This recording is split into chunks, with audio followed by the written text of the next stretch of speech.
Thank you for tuning in to Halton News tonight. It's Friday, June 5th, and I'm Jessica Kading.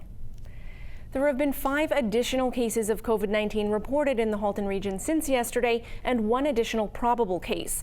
Overall, the region has now had 737 confirmed and probable cases, 614 recoveries, and 25 deaths.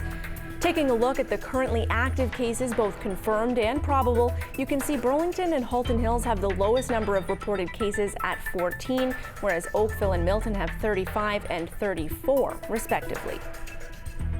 3 boaters were rescued from Lake Ontario yesterday after a 20-foot bow rider caught fire due to a mechanical issue, forcing them to abandon ship and jump into the still very cold water. They all wore life jackets, and fortunately the Hamilton Marine Unit rescued them near Confederation Park uninjured, but they were treated in hospital due to the length of time they were in water. You may recall on Wednesday of this week we reported that a 79-year-old Oakville resident had been stabbed by a 15-year-old teenager whom she knew. Halton police have just sent an update on this, and that youth, who was arrested that same day, has now been charged with attempted murder and break-and-enter with intent. The victim in this case remains in stable condition and is recovering at hospital. The accused has his identity protected under the Youth Criminal Justice Act. If you have any information on this case or any other case in Halton, call Crime Stoppers at 1-800-222-TIPS. George Floyd's family held a memorial service yesterday in Minneapolis, drawing the eyes of the world. Meanwhile, here in Burlington, a peaceful march of solidarity for the Black Lives Matter movement was held with thousands of participants. Nikki Wesley has the story.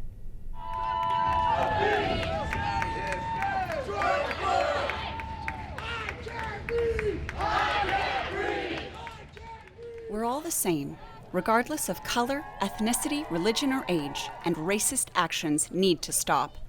That's the message co-organizer Tejan Saunders wanted to spread with the Solidarity Walk that marched across New Street yesterday to City Hall. Peaceful protests can only happen for so long. Martin Luther King peacefully protested, Gandhi peacefully protested, and we're peacefully protesting. And in America, they tried peacefully protesting, but it's not working. It's easy to look at the riots in the United States and feel that it's not happening in Canada. But growing up in Burlington, co-organizer Noah Bowen experienced racism firsthand. Growing up in Burlington since around the age of 10, I've faced racism. I've had racial slurs thrown at me in school, at the gym, at work, just followed around stores, all kinds of things. But seeing people here today gathering for the same cause is really heartwarming. Bowen's experience is not unique. Saunders had a similar reality growing up in Burlington. Institutional. So with school, I was always looked down upon, always called the N-word by fellow classmates, racial slurs like that, said I wasn't going to make it anywhere. How does that make you feel? It makes me feel less of a person, but it's going to make me stronger in the end. There are those that criticize the Black Lives Matter movement with a common pushback saying all lives matter. Saunders responds. Yeah, all lives do matter, but we're focusing on Black Lives Matter for now. We're going through the atrocity, and everyone needs to come together to be able to create peace. I saw so many people. It was beautiful to see everyone stand up as a community and as a family to fight this oppression. It makes me feel like change is actually finally going to happen. This moment of silence in honor of George Floyd and others was incredibly powerful. It gave Tari Spencer hope that when she has children, they will come into a better world. I hope it provides people with hope and peace, and that everyone will be united and realize that we all come from the same place. We all have the same blood running through our veins. We all came from one spot on earth. It's been heartwarming. There are thousands of people here of all walks of life, black, white, young, old. It's incredibly heartwarming and makes me proud to be a Burlingtonian. Reporting for Halton News, I'm Nikki Wesley. Oakville North Burlington MP Pam Damoff and Burlington MP Karina Gould were both in attendance walking in the Burlington Solidarity March, and Burlington's Mayor Marianne Mead Ward said she would have liked to also be in attendance, but she was already committed to a pre-planned live teletown hall with thousands of residents from all over the city, so she was unable to make it, but she did connect with us today to share this message. Well, this, I think, sent a very strong message of solidarity to members of our Black community, but it also sent a very strong message that racism of any kind is not tolerated in Burlington. And it was part of a global movement, as we've seen across across the globe in response to the police called it criminal death of George Floyd in Minneapolis, where my mom's from. I studied for a year there. I have friends and family there. So this issue has touched people deeply. There is no excuse for violence against anyone based on the color of our skin, of anyone's skin. And that message was sent very loudly and clearly last night at a peaceful march. On social media, some residents expressed their concerns and confusion around people gathering in large groups, despite the current orders to limit gatherings to a maximum of 5 people to help stop the spread of COVID-19. This is the mayor's response. I certainly understand that people are suffering under the restrictions. We need to continue to follow those to keep everyone healthy and safe. And this march was about protesting death based on skin color. It was a critically important message to send, even in a pandemic. And specifically, this was about people dying because they're Black. That is unacceptable. And so joining our voices with municipalities across Halton Region, my fellow mayors, the Halton Regional Police Service, I am proud to stand with all of them, with members of our Black community, with all members of our community who have a different skin color than mine, to say we support you, we're with you, and racism of any kind is not tolerated. And that message was very important to be sent, even in a pandemic. Burlington MPP Jane McKenna directly received many calls to her office expressing concerns over the hundreds of people gathering for the Solidarity March. Some mentioned how upset they were that they couldn't be by their loved one's side when they passed or attend a funeral with more than 10 people due to the COVID-19 social distancing restrictions. They reached out to McKenna to say that they do not agree that people should be gathering during the pandemic, no matter how important the cause. So here's my thoughts we've had numerous calls about this today, Jessica, is I love that people are passionate and go out and they believe and walk in Burlington and any other place. They're in Toronto today because they believe in what they're walking for, and I love that because I think we should all have, we should all believe in something and be able to make a stance on that. But the issue is that when we have a pandemic that is not, it's not SARS, it's global, it's a global pandemic, and when we have, we're trying to make sure, as you've seen in the last week, numbers have gone up and they've come down a bit, but they've gone up again and come down a bit. We want to make sure that we don't go back to where we were in March 17th. And we want to make sure that people are healthy and that children are healthy and, seniors are healthy. And we've done a phenomenal job in Burlington with all 3 levels of government making sure that's happened.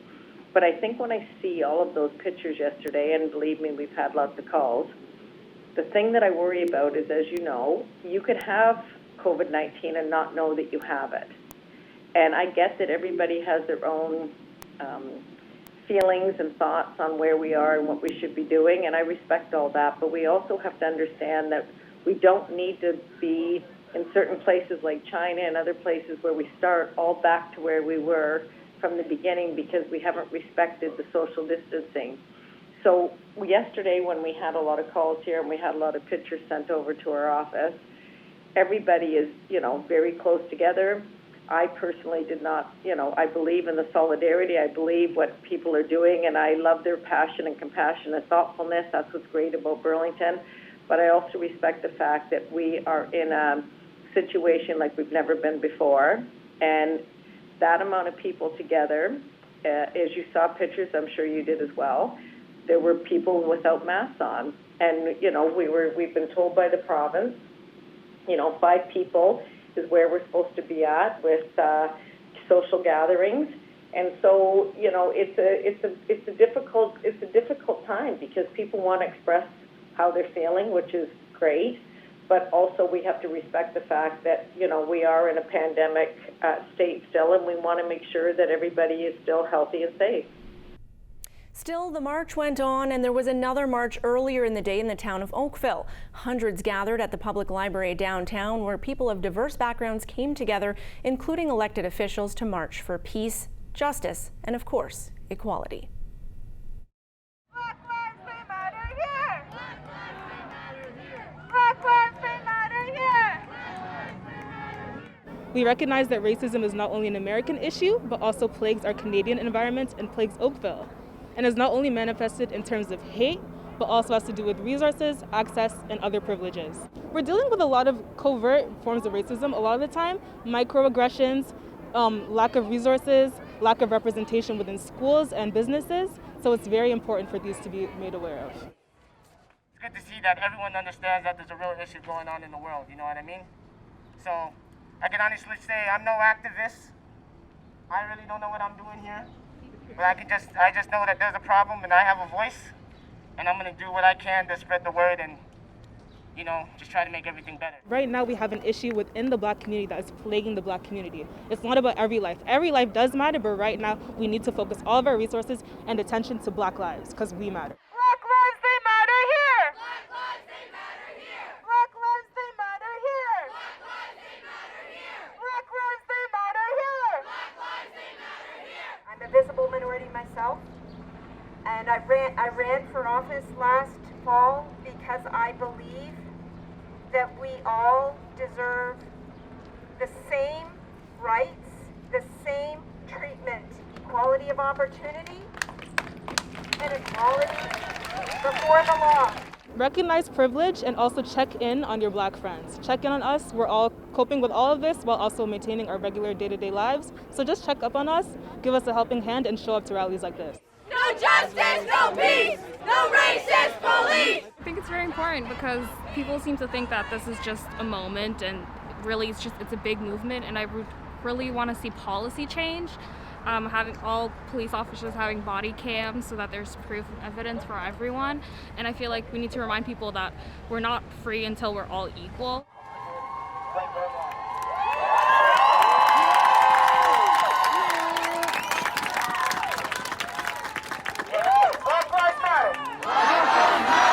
I think it will work. I have a lot of faith in our generation. I think that now that everyone is really seeing and experiencing everything that's going on, we can really join together and move forward. And if the other generations don't want to join us, then we will do it for ourselves because it is our future.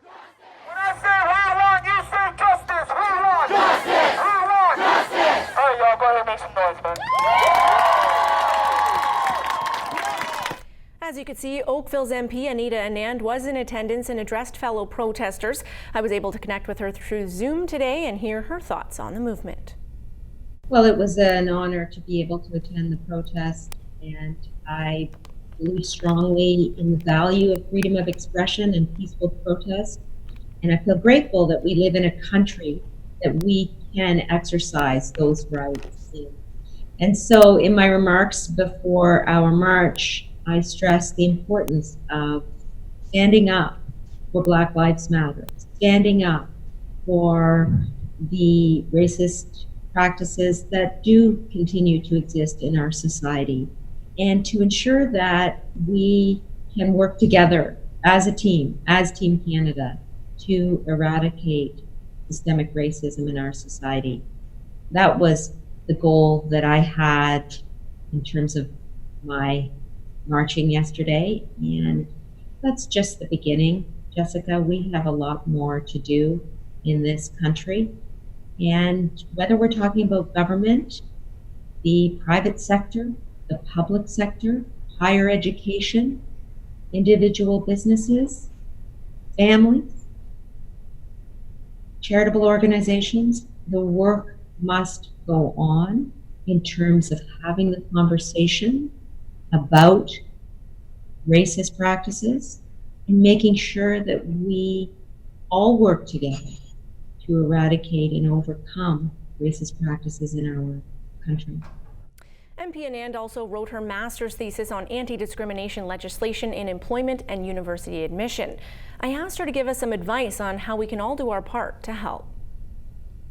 Well, I believe that we need to ensure that our voices are heard, that our elected representatives hear that the current situation is unacceptable. And we need to, each and every one of us, take these messages back to our workplace, to our roles as community leaders, to ensure that we are all on the same page about overcoming racist practices in our society. This is not a task that is going to be accomplished today or even this month.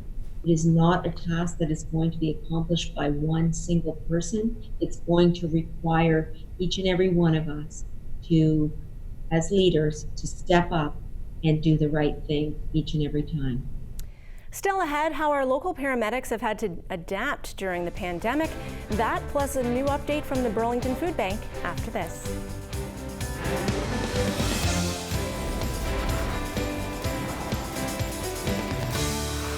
Welcome back to Halton News. Local weather is up next, but first, the Burlington Food Bank has their latest update as we head into the weekend.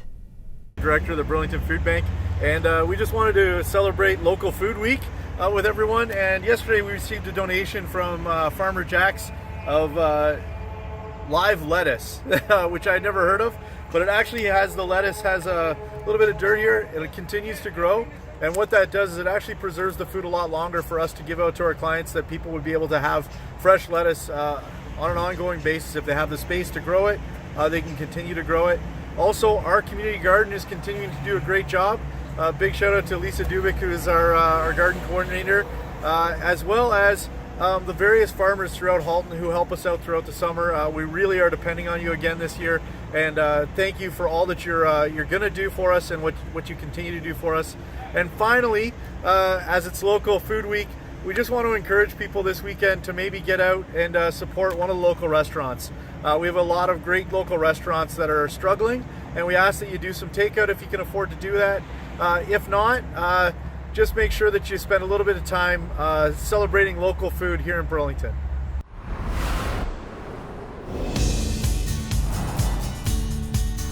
It's certainly a hot one out there today. Here's a look at 16 Mile Creek in Oakville as we take a look at our 5-day weather forecast. Cooling down quite a bit this weekend. Some of you will be relieved to hear because, like I said, it is certainly a scorcher out there today.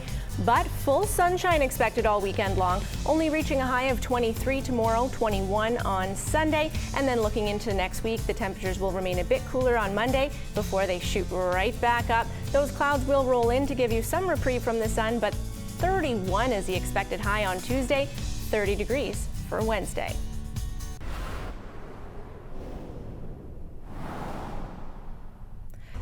Stocks are up. Let's take a look at today's Market Watch.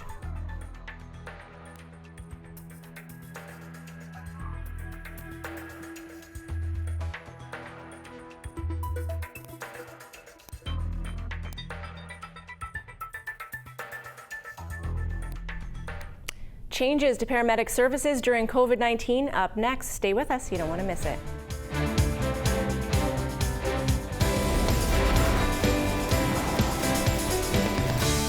Welcome back to Halton News. I'm Jessica Kading. Our frontline workers continue to adapt to working in these pandemic times, and that includes our local paramedics. Melissa Candelaria has more. They are usually one of the firsts at the scene of an emergency, and it's no different in these COVID-19 times for Halton Region Paramedic Services. Madison Bridges has been a paramedic for 8 years. She says in some ways they've had to adapt. You know, we're used to diversity of calls. We're used to people calling us for a whole bunch of different reasons, and that definitely hasn't changed. And the care that we're able to provide for people hasn't, but definitely right now with everyone's heightened concern over the COVID-19 situation, I think it's really amplified our role in many ways. And I think paramedics have really been adaptable to quite a number of different things that have been thrown our way in the last few months. For instance, some of our community paramedics are doing swabbing now in long-term care and in people who can't get to an assessment center. So I think that's a really important role. But then just the rest of the time, that all of us that are on the trucks 24/7 that are still continuing to connect people to further care, whether that's in hospital or whether that's other care in the community. These changes also include new protocols. Bridges says it has impacted response times, safety measures, and to some extent, their mental health. We take a bit longer, unfortunately, to get to people. We have to take a lot of time to put on a lot of personal protective gear. We have masks, we have face protection, gowns, gloves, and I think that's one of the biggest challenges for us and probably for the people we serve is, we're sitting in your driveway for an extra couple minutes there just to make sure that we're safe and that we're able to provide that care. And then for us, there's a lot of cleaning. A lot of cleaning's happening pretty regularly throughout the day, and we also have to ask the patients and places we go a lot more questions about if they have any symptoms of COVID-19, just so we can communicate that to the other hospitals that we'll ultimately take them to. It's definitely different. I think probably myself, like probably many others, there's been a lot of information and a lot of unknowns, and that definitely created a certain level of stress for all of us, including members of the public and for the patients we've seen. And in long-term care and other institutional settings have really been hit pretty hard with COVID-19. So I think for myself, I definitely feel my heart goes out to them because that's been really challenging to see. But despite the added pressure to serve the community in a pandemic, Bridges says the outpouring of public support makes the job she holds dear all worth it. There's been like lots of grand gestures of some really amazing meals and food that's been brought in, but even just some simple things of, driving around doing a standby or going to the hospital, having, small children give you a wave, or the other day, like an older man was crossing the road and stopped. He came back and emailed him like, thank you. So, those things, I think, even those little gestures, I think go a really long way. It means so much to know that our community supports us. So much so that some call frontline workers heroes. When asked how she felt about being given such a title, Bridges couldn't help a modest laugh. I think that's a challenging term sometimes because, we're very proud to serve in this role and to do this job. I have an immense amount of pride in myself and my coworkers, for sure. I think for all frontline workers right now, I think across the board, whether you're working in a long-term care or a grocery store or another essential service, that everyone deserves that label right now, for sure. Reporting for Halton News, I'm Melissa Candelaria. I'd like to take this opportunity to thank you for watching us here on Halton News. For more, please follow us on Facebook, Twitter, and Instagram at YourTV Halton, and visit our website where you'll find additional content on yourtv.tv. We'll be back with another new edition of Halton News live at 5:30 on Monday. Until then, I hope you're able to enjoy this weekend.